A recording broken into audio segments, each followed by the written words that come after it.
Kita akan merosot dalam tahun ini beberapa faktor yang penting. Satu ialah dasar kerajaan telah mengakibatkan kemerosotan disposable income. Dasar-dasar tightening pelbagai dasar yang dilaksanakan oleh kerajaan telah merosotkan disposable income, dan akibatnya ialah permintaan domestik telah kurang, dan akhirnya kalau permintaan luar negeri tidak meningkat, maka kita akan menghadapi masalah kemerosotan atau kemelesetan ekonomi secara am di Malaysia.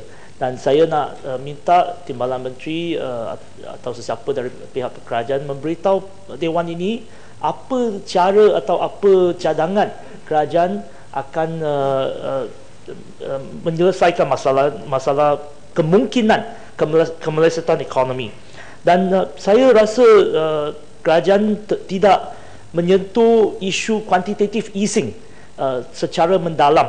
Isu quantitative easing, saya pernah ada peluang berjumpa dengan Menteri Kewangan Indonesia, Khatib Basri, 2 kali, tahun lepas dan tahun ini. Dan dari hujahan beliau, nampaknya agak jelas bahawa quantitative easing yang akan dikurangkan oleh Federal Reserve akan mengakibatkan kadar bunga dinaikkan secara serentak, bukan saja di Malaysia tetapi di emerging market dan juga di Amerika Syarikat. Apa respon kita kalau kadar bunga dinaikkan? Adakah kadar bunga dinaikkan secara apa jangkaan kerajaan? Dan kalau kadar bunga naik, apa akibatnya atau kesannya? Apa kesannya terhadap property market? Will there be a property burst or property bubble? Adakah sektor property akan akan mengalami masalah? Dan apa respon ataupun persediaan kerajaan yang akan diambil oleh kerajaan? Dan saya rasa sudah tiba masanya kita ada seorang Menteri Kewangan full-time, Menteri Kewangan secara sepenuh masa. Kita sejak tahun 2001, selepas Tun Daim melepaskan jawatan Menteri Kewangan, Perdana Menteri telah mengambil alih dan menjawat juga jawatan Menteri Kewangan sejak tahun 2001, kecuali satu penggal 6 bulan selepas 11-17 hari bulan September 2008, di mana Pekan menjadi Menteri Kewangan bagi 6 bulan dalam kerajaan Tun Abdullah. Sekarang ni walaupun kita ada pelbagai ahli-ahli kerajaan yang mengendalikan isu ekonomi, timbalan Perdana Menteri sekarang ni pengerusi untuk jawatan kuasa kos sara hidup. Kita ada Menteri Kewangan kedua, ada Menteri dalam Perdana JPM, Senator Idris Jallah, ada Senator Abdul Wahid, ada MITI, ada National Economic Council, ada jawatan kuasa dasar fiskal.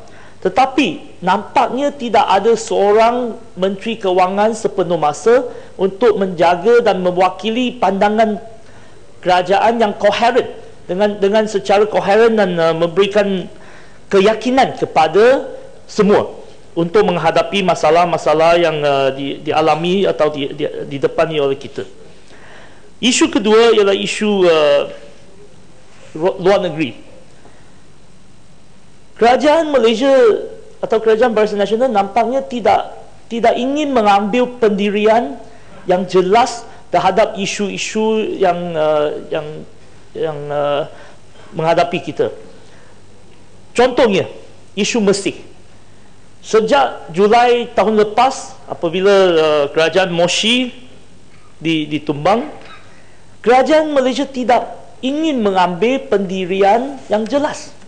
Dan beberapa hari yang lalu, 529 aktivis Muslim Brotherhood atau Ikhwan Muslimin dijatuhkan hukuman mati, tapi tidak ada suara dari kerajaan Malaysia. Walaupun dulu di bawah pimpinan Tun Dr. Mahathir, Malaysia nampaknya pemimpin, the leader of the Muslim world, pemimpin di third world leader, dunia ketiga, tetapi Kementerian Luar Negeri ataupun kita tak nampak menteri luar kita. Nampaknya menteri luar berkhemah di Kota Kinabalu dan tidak ada di Kuala Lumpur untuk bertemu dengan duta-duta di Kuala Lumpur. Dan apa pendirian kita terhadap isu Ukraine, terhadap isu Mesir? Tak ada. Dan walaupun kita ada menteri luar, kita ada duta-duta, kita ada Wisma Putra, tetapi kita juga ada pelbagai duta-duta khas. Kita ada 4 duta khas, iaitu duta khas ke Amerika Syarikat, duta khas ke India dan Asia Selatan, duta khas ke Asia Timur, Jepun, Korea Selatan dan Taiwan, dan juga duta khas ke China, negeri China. Baru-baru ni semalam saya baca bahawa bekas ahli parlimen dan Naib Presiden MCA Chew Mei Fen telah dilantik sebagai duta khas untuk MH370. Dan saya minta kerajaan memberikan penjelasan tentang pelantikan beliau. Adakah pelantikan ini untuk satu tempoh masa yang terhad, ataupun ini untuk seumur hidup, macam seperti duta khas ke India dan Asia Selatan? Nampaknya jawatan duta khas ke Asia Selatan ini jawatan untuk seumur hidup. So, saya minta kerajaan memberikan penjelasan terhadap pelantikan yang bahagia Chew Mei Fen. Dan kenapa kita sudah ada duta ke China, kita ada duta khas ke China, kita ada Wisma Putra, kenapa perlunya seorang lagi duta khas untuk kes MH370? Saya juga minta kerajaan Ya, Pak Bunta. Terima kasih Keluang. Saya ingin menarik perhatian Keluang pada tajuk yang telah disentuh atau disinggung, iaitu tentang Mesir. Kita dah bawa dalam parlimen, tetapi usul ditolak, dan saya boleh menganggap menteri akan menjawab kita tak campur tangan. Tapi apa yang kita cuba lahirkan sini bukan isu campur tangan. Bersujukah Keluang bahawa isunya ialah, pertama, sikap Malaysia terhadap rampasan tentera. Itu sendiri merupakan satu prinsip yang bercanggah dengan demokrasi. Kedua ialah dari sistem penghakiman. Kita telah menghapuskan ISA kerana kita menganggap ISA ini satu hukuman kehadap tidak mempunyai motif jenayah tapi politik. Tiba-tiba ada satu negara, mereka menghukum gantung atas motif yang betul-betul politik dan tidak yang lain pada itu. Sepatutnya kita ada stand, sekurang-kurangnya memberikan signal kepada Republik Arab Mesir yang sekarang ini di bawah rampasan tentera, supaya kita hantar mesej. Kita ada pelajar beribu di sana, belajar di Al-Azhar. Kita ada mungkin hubungan cultural dan juga hubungan tourism dan sebagainya. Ada mungkin tak kita minta, kalaupun tak mau campur tangan, tapi tunjuk signal bahawa kita tidak setuju dengan tindakan ini. Seperti contohnya kita ada student di Azhar, mungkin kita minta mereka jangan hantar lagi. Contohnya next session kita mula mengalih ke tempat lain yang juga menyediakan program yang sama, dan mengetatkan kunjungan orang dari Mesir contohnya ke Malaysia, supaya kita bagi signal kita tidak boleh terima, walaupun kita tak nak campur urusan dalam ini. Apa pandangan Keluang dalam hal ini? Terima kasih saudara Paribunta. Saya setuju dengan pandangan Paribunta dan juga minta ucapan dia dimasukkan dalam ucapan saya. Dan saya juga nak ulas bahawa ini sikap kita. Saya setuju dengan Paribunta bahawa sikap kita, adakah Malaysia ni satu negara pengikut Amerika Syarikat, ataupun kerajaan Malaysia ni satu middle power? How do we see ourselves? Kita apa persepsi kita sendiri terhadap peranan Malaysia di dunia?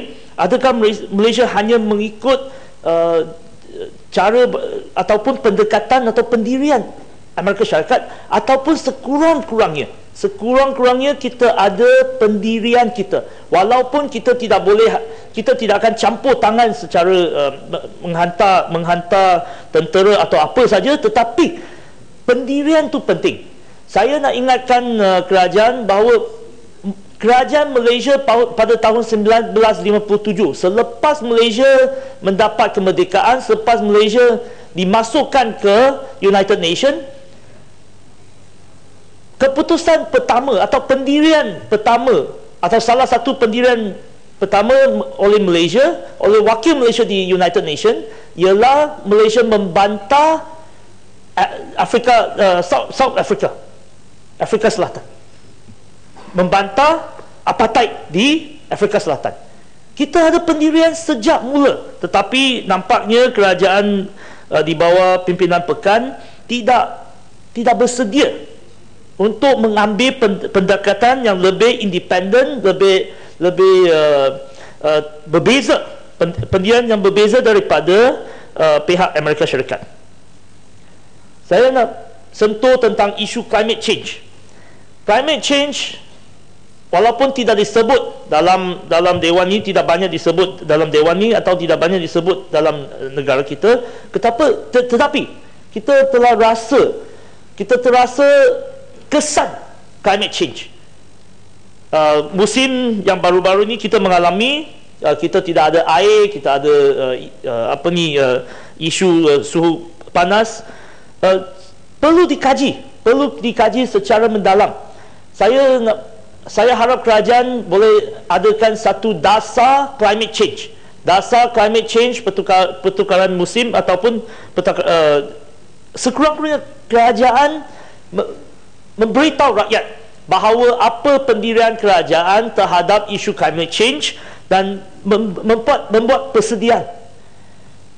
Kita tidak pernah mengkaji kesan climate change, bagaimana climate change akan membawa kesan-kesan buruk terhadap mungkin pesawat, mungkin getah, mungkin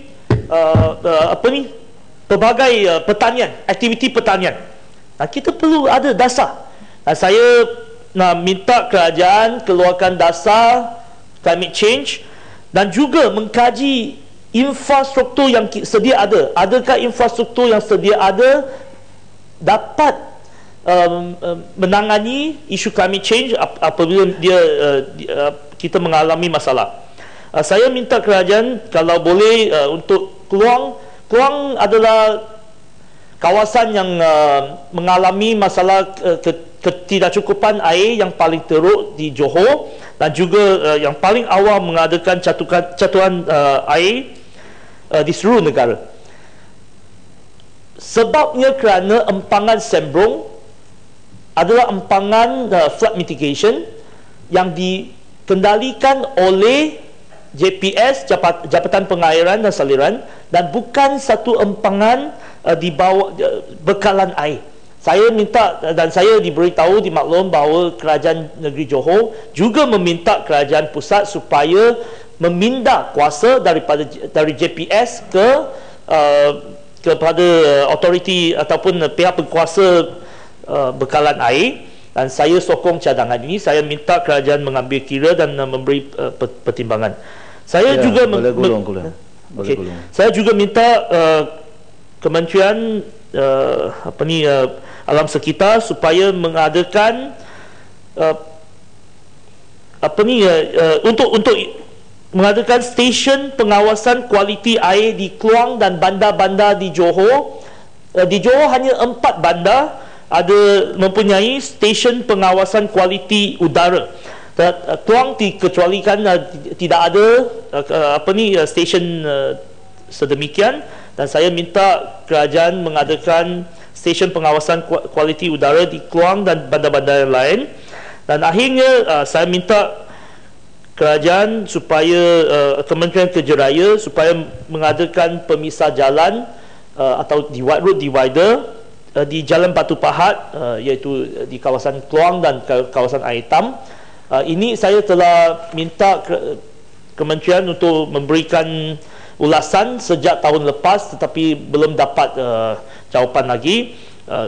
Kawasan atau Jalan Batu Pahat adalah salah satu jalan yang agak bahaya, dan saya minta kerajaan memberikan perhatian. Terima kasih. Ya.